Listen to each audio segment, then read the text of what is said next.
everyone! Welcome to Boholana Vlogs. And for today's video guys, andito po ako sa workplace namin ngayon, dito po sa school.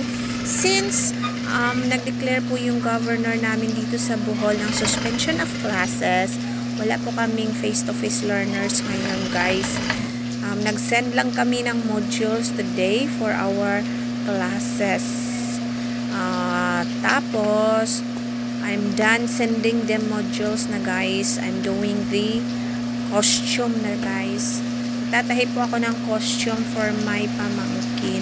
Kasi nga UN ngayon, UN month, United Nations.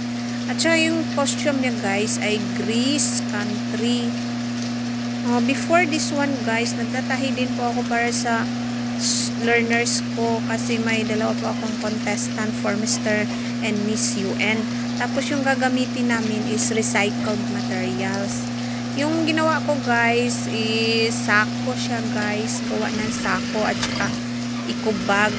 Kasi yung country namin na traditional costume is China yung nabunot namin. Kaya China. Pero hindi pa ako nag-video guys. I will release the video soon. Kaya ito muna guys yung video ko.